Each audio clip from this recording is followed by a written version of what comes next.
लातूरच्या अहमदपूर शहरामध्ये 19 जानेवारी ते 22 जानेवारी पर्यंत श्री रामाचा दरबार भरविण्यात आला आहे आणि ते म्हणजे लातूर जिल्ह्याचे लोकप्रिय खासदार सुधाकरजी श्रंगारे यांच्या संकल्पनेतून या पहिल्या दिवसाची सुरुवात आज झालेली आहे। आणि याच अनुषंगाने माझ्यासोबत लातूर जिल्ह्याचे भारतीय जनता पार्टीचे जिल्हाध्यक्ष दिलीपरावजी देशमुख साहेब माझ्यासोबत आहेत। आपण त्यांच्याकडे जाऊया, कशा पद्धतीने ही जय्यत तयारी करण्यात आलेली आहे आणि काय त्यांची भावना असणार आहे।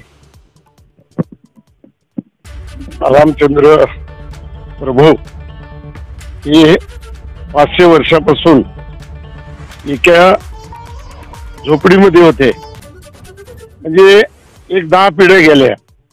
माग कोणाचे सरकार होते, कोण काय केलं हे मी सांगायची आता गरज उरलेली नाही।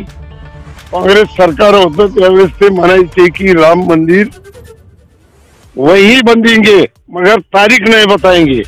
पण या 9 वर्षामध्ये या देशाचे लाडके पंतप्रधान नरेंद्र मोदी साहेब या देशाचे पंतप्रधान झाले आणि त्यांनी मंदिरही बांधलं आणि रामाच्या मूर्तीच्या प्रतिष्ठापनेची तारीख सुद्धा जाहीर केली।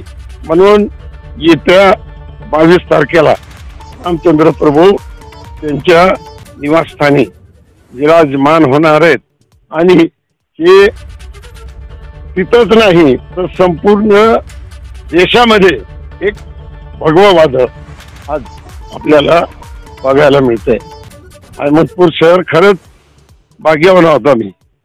सुधाकर श्रंगारे साहेब खासदार आहेत, पण त्यांची संकल्पना म्हणण्यापेक्षा त्यांच्या चिरंजीवाची संकल्पना शंकर, ज्याचं नाव भोले शंकर आहे, अशा त्याच्या संकल्पनेतून आज अहमदपूर शहरामध्ये रामाचं एक असं भव्य दालन अहमदपूर शहरामध्ये त्यांनी उभा केलंय। म्हणून अहमदपूर तालुक्यातल्या सर्व आमच्या मायबाप, आमच्या भावांना, आमच्या मातांना, आमच्या भगिनीला आग्रहाची विनंती राहणार आहे की 3 दिवस अयोध्येला जाण्यापेक्षा इथंच अयोध्या आहे आपली आणि अयोध्यासारखं स्वरूप आज आपल्या अहमदपूर शहराला प्राप्त झालंय।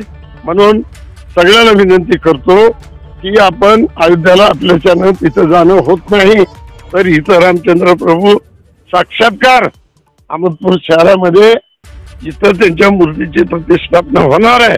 तर सगळ्यांनी रामचंद्र प्रभूचं दर्शन घ्यावं।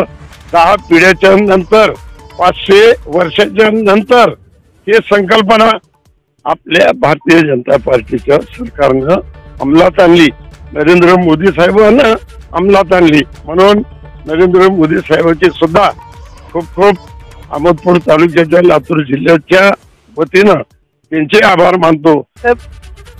किती रामभक्तांचा आकडा या ठिकाणी काही आकडेवारी तुमच्याकडे आलेली आहे का? किती लोकसंख्या इथं दर्शन घेण्यासाठी येईल? जिथं 20, 21 आणि 22 आकडा तुम्हाला सांगता येणार नाही। लाखावर माणसं इथे येऊन जातील, लाखावर। असं 1000, 2000, 5000, 10000 नाही, लाखावर इथं माणसं येतील, दर्शन घेतील आणि सुखरूप त्यांच्या घरी जातील। आपण आताच बघितलंय शाळेचे विद्यार्थी लहान लहान जे चिमुकले बालक आहेत, रामचंद्र प्रभूचं त्यांच्यामध्ये किती आकर्षण आहे हे आपण आपल्या डोळ्यांनी आता बघितलंय। म्हणून संख्या ही निश्चित नाही, लाखावर संख्या जाईल। रामचंद्र प्रभूचं 3 दिवस दर्शनाला हे दरबार अहमदपूर शहरामध्ये खुला करण्यात आला आहे। एकंदर पाहिलं तर अयोध्येतील जे चित्र आहे ते तुम्हाला अहमदपूर शहरामध्ये बघायला मिळणार आहे, असं दिलीपराव देशमुख यांनी आपल्या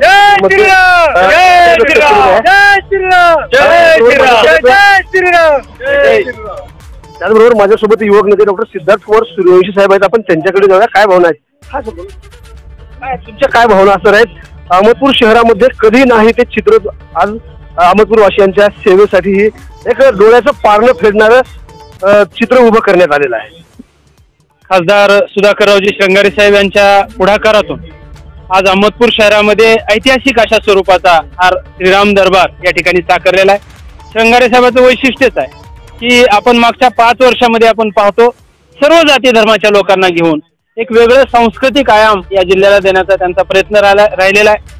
मग लातूर मधले सिम्बॉल ऑफ नॉलेज म्हणून डॉक्टर बाबासाहेब आंबेडकरांची प्रतिकृती असेल 70 फुटाची, त्यानंतर त्यांची पुस्तकाच्या रूपातून एक कोलाज साकार करणं, पोर्ट्रेट साकार करणं, त्याची सुद्धा वर्ल्ड रेकॉर्ड या ठिकाणी झालेलं होतं. होळीचा उत्सव असेल, विविध धार्मिक रॅली असेल, या सगळ्यांना सढळ हाताने मदत करतात. आणि आता आमच्या अहमदपूर शहरामध्ये हा राम दरबार उभारण्याचं काम केलेलं आहे. 2,30,000 दिव्याच्या माध्यमातून हा राम दरबार या ठिकाणी सादर होतोय. रामाची प्रतिकृती या ठिकाणी तयार होते आणि हा माझ्या माहितीप्रमाणे वर्ल्ड रेकॉर्ड अहमदपुराकरांचं मालक या ठिकाणी होत आहे. आणि म्हणून अहमदपूरकर आम्ही भाग्यवान आहोत की एक नवनवीन उपक्रम या ठिकाणी मिळतोय. हजारो लाखो लोक आपल्या आजूबाजूच्या प्रत्येक तालुक्यातून, जिल्ह्यातून गेल्या 2 दिवसापासून चालूच आहे, परंतु विक्रमी अशा स्वरूपाचा या ठिकाणी डांगे साहेब म्हटले, विक्रमी अशा स्वरूपाचा आकडा या ठिकाणी भेट देणाराचा राहील असा विश्वास वाटतो. आवाज बहुजनांचा.